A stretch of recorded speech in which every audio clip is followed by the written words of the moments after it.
Amaru, c'est un gars qui avait un très grand succès sur Internet. Il faisait des lives où il pouvait avoir jusqu'à 30 000 voire 40 000 viewers. Amaru, c'est un gars, il était jeune, il est parti de rien sur Internet. Je pense quand même qu'il s'est fait beaucoup d'argent, ce gars-là. Mais on peut le dire, avec ce qui lui est arrivé, il est passé à côté peut-être d'une énorme fortune comme on les connaît. En fait, je trouve qu'en fait, cette histoire, ce qui est arrivé à Amaru, c'est passé trop inaperçu. Pour les personnes qui savent pas qu'est-ce qui s'était passé avec Amaru, donc ça va faire quand même bientôt 1 an qu'il est plus sur les réseaux. Et qu'est-ce qui s'est passé? Il s'est passé qu'en gros, il y a certaines filles qui l'ont accusé de choses extrêmement graves sur Twitter, à base de screens, de threads. Il y a également des faux screens qui sont sortis. Ces soi-disant preuves qui sont sorties par ces filles. Donc à l'époque, ça avait fait un énorme drama, il avait pris la sauce, il était plus sur les réseaux et il a décidé d'en faire une vidéo il y a quelques mois pour prendre la parole. Certaines choses, certains éléments qu'on a vus sur Twitter étaient vrais mais qui étaient complètement sortis de leur contexte tout simplement. Je crois que Amaru était tellement abattu à l'époque de ce drama-là qu'il a même pas pris la parole sur le coup. Je pense que tellement qu'il avait pris la sauce. Quand t'as des centaines de milliers de personnes qui t'insultent de ce que t'es pas,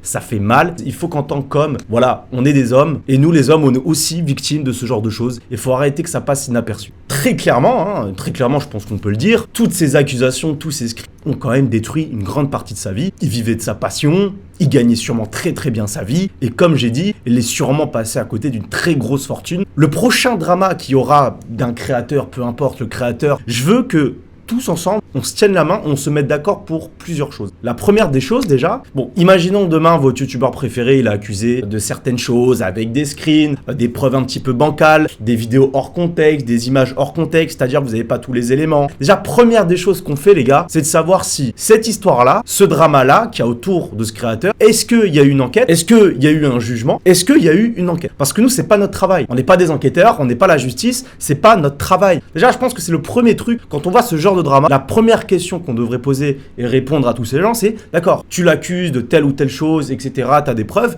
mais est-ce que tu as porté plainte? Est-ce qu'il y a eu un jugement? Est-ce qu'il y a eu une enquête pour déterminer que ce que tu dis est vrai, en parlant des accusations? Ça, c'est la première des choses. Sinon, on se positionne pas. C'est aussi simple que ça. Si on n'a pas la certitude qu'il y a eu un jugement, qu'il y a eu une enquête sur cette histoire-là, on n'a pas à se positionner tout court. La deuxième des choses, maintenant, les gens sur Internet, ils peuvent poster leur version à eux quand il y a une dispute, que 2 personnes s'embrouillent et qu'il y en a une qui porte plainte, l'autre porte plainte parce que on a chacun notre point de vue de ce qui s'est passé, etc.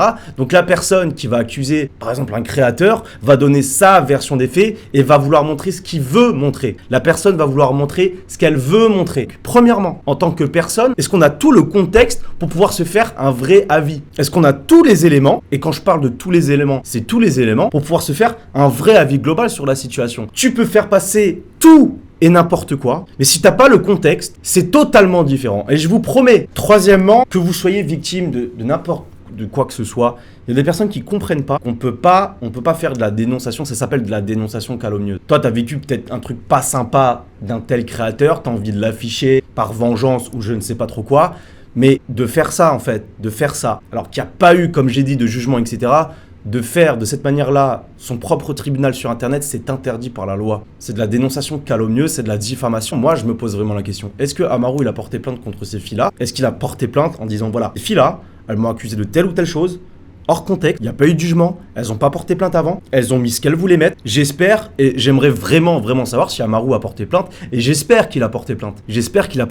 Arrêtez de faire le tribunal sur Internet. Aux États-Unis, s'il avait porté plainte contre ces filles-là, je peux vous assurer qu'il aurait été dédommagé de plusieurs millions de dollars. Pour diffamation calomnieuse sur Internet, au vu de ce que lui générait avec son activité, on peut quand même parler de très grosses sommes, il aurait été dédommagé de très grosses sommes, c'est évident. Par exemple, si un jour vous avez été victime de quelque chose d'injuste de la part d'un créateur, n'importe quoi, et que vous voulez en parler, vous exprimer, attendez, portez plainte. Déjà, première chose, on fait pas le tribunal sur Internet. Vous portez plainte. Et ça, c'est triste en fait. Il y a vraiment des femmes qui sont victimes de choses, on le sait, mais malheureusement, il y a d'autres femmes qui profitent, entre guillemets, de leur statut, qui décribilisent ces femmes qui ont vraiment vécu ce genre de choses, ce genre de drama. Vous voyez les choses, vous voyez des screens, vous voyez des choses, ne vous positionnez pas, je vous jure, ne vous positionnez pas, vous prenez du recul, vous prenez déjà tous les éléments, quand on sait aussi derrière que tous les créateurs avec qui ils faisaient des vidéos, etc., l'ont pas soutenu, alors que la présomption d'innocence existe. En tout cas, ça reste que mon avis, ça reste que mon point de vue. Resistance.